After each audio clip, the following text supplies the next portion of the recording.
आपका हमारी आध्यात्मिक यात्रा में हार्दिक स्वागत है। आप सुन रहे हैं शिव महापुराण, जो सनातन धर्म के ही अनमोल ग्रंथों में से एक है।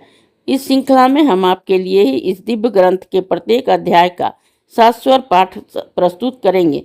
आइए इस ज्ञान और धर्म की ही यात्रा को आरंभ करें।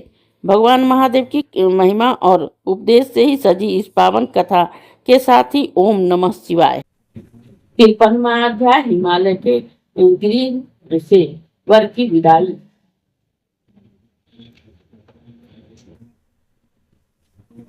ब्रह्मा जी बोले कि विष्णु आदि सब देवता और तपोधन मुनि वहां से विदा लिए हुए उद्यत हुए।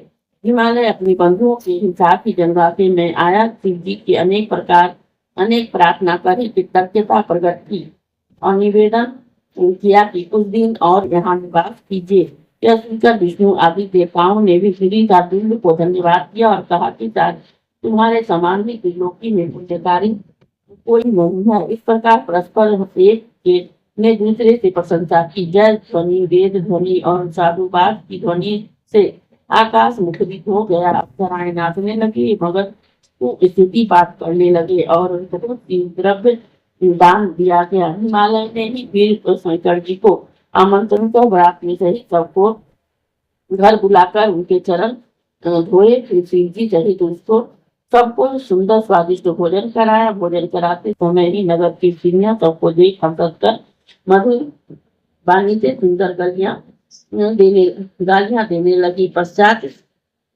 भोजन कर ही सबने आचमन कर प्रसन्नता से तृप्ति पा अपने स्थान को प्रस्थान किया। तीसरे दिन ही सबका सम्मान हुआ। विधि पूर्वक दान मान रही थी, सबका आदर किया। चौथे दिन सभी भी चतुर्थी कर्म किया और इस अवसर पर ही साधुवाद और जय ध्वनि सहित बड़ा ही उत्सव हुआ।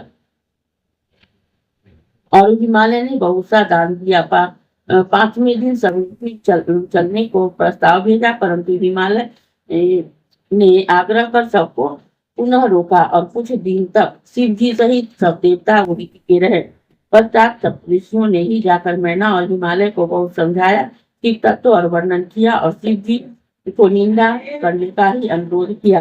तब हिमालय ने ही स्वीकार कर बड़े आदर से सबको विदा किया। सब शिव जी कैलाश को चले गए तो मैना उच्च स्वर में रोती हुई शिव जी से बड़ी स्तुति की, उनकी कृपा मांगने लगी। पुनः एक पुत्री को समीप कर मैना उच्च स्वर में रोने लगी। दोनों के आगे पीछे करी। तब शंकर जी मैना को समझा देवताओं सहित मौन हो वहां से चल दिए। पूर्व से बाहर अपने एक उपवन में ही हिमालय ने उन्हें ठहराया। पश्चात वहां से देवताओं सहित शिव जी विदा हुए। आगे पार्वती का विरोत्सव ध्यान से। इस अध्याय के श्रवण हेतु आपका हृदय से धन्यवाद। हम आशा करते हैं कि शिव महापुराण की यह दिव्य कथा आपको आध्यात्मिक शांति और गहन ज्ञान प्रदान कर रही होगी। कृपया अगले अध्याय के लिए हमारे साथ जुड़े रहें और अपने सुझाव एवं भावनाएं कमेंट के माध्यम से अवश्य साझा करें।